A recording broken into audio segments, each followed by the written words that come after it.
कभी सोचा है कि अदालतें किसी जुर्म की तह तक पहुंचने के लिए साइंस का इस्तेमाल कैसे करती हैं? आज हम फोरेंसिक कानून की इसी दिलचस्प दुनिया में उतर रहे हैं और ये पता लगा रहे हैं कि कैसे नए कानूनी बदलाव क्रिमिनल इन्वेस्टिगेशन के तौर तरीकों को पूरी तरह बदल रहे हैं। तो असल सवाल यही है कि कानून किसी क्राइम की जांच के लिए विज्ञान का इस्तेमाल करता कैसे है। चलिए इसी सवाल का जवाब ढूंढते हैं। चलिए भारत के एक नए कानून सेक्शन 52 पर जरा करीब से नजर डालते हैं।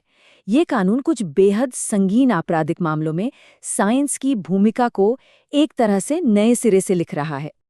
सोचकर देखिए, एक अपराध हुआ है और पुलिस के पास एक सस्पेक्ट है।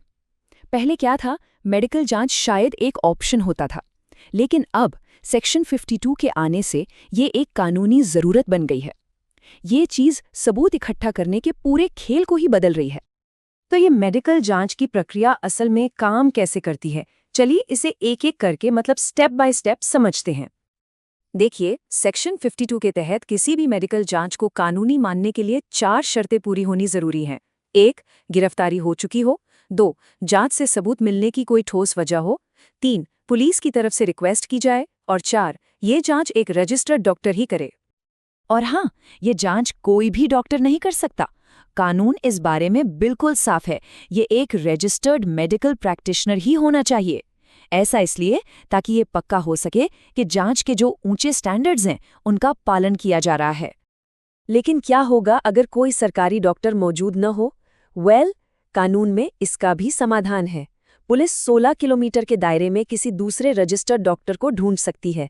इससे ये पक्का होता है कि न्याय में सिर्फ इस वजह से देरी न हो। अच्छा, जांच के बाद क्या होता है?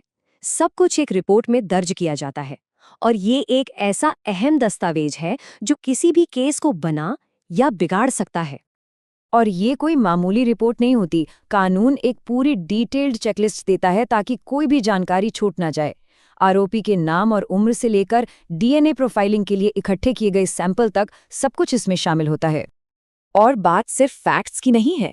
डॉक्टर को अपने हर नतीजे के पीछे की वजह भी बतानी होगी और साथ ही जांच कब शुरू हुई और कब खत्म हुई इसका सही समय भी दर्ज करना होगा। ये सब कुछ ट्रांसपेरेंसी और विश्वसनीयता के लिए है। और हाँ, इसमें समय बहुत कीमती है। कानून कहता है कि रिपोर्ट बिना किसी देरी के तैयार करके आगे भेजनी होगी। आखिर सबूतों को बचाने और केस को आगे बढ़ाने के लिए हर एक पल मायने रखता है। अब आते हैं इस रिपोर्ट के सबसे महत्वपूर्ण हिस्सों में से एक पर, डीएनए सबूत।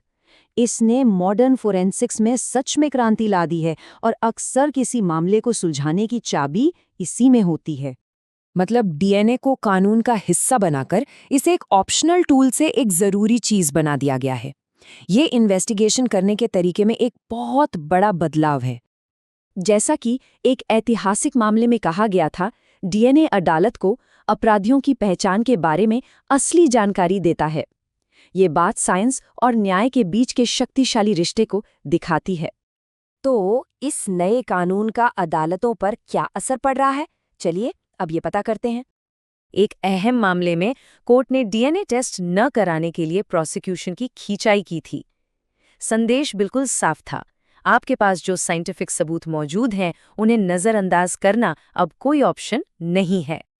तो बदलाव ये है कि डीएनए टेस्ट एक विकल्प होने से बढ़कर अब लगभग एक ज़रूरत बन गया है। पहले ये हो तो अच्छा है वाली बात थी, अब ये होना ही चाहिए वाली बात हो गई है। ये जांच के लिए एक ऊंचा स्टैंडर्ड तय करता है। ये बदलाव जांच के लेवल को ऊपर उठाता है और वैज्ञानिक सबूतों के एक हाई स्टैंडर्ड पर जोर देता है। अब ध्यान सिर्फ बयानों पर नहीं, बल्कि ठोस साइंटिफिक सबूतों पर ज्यादा है। तो क्या विज्ञान को कानून में लिख देने से न्याय कभी गलती नहीं कर सकता? ये एक जटिल सवाल है ना?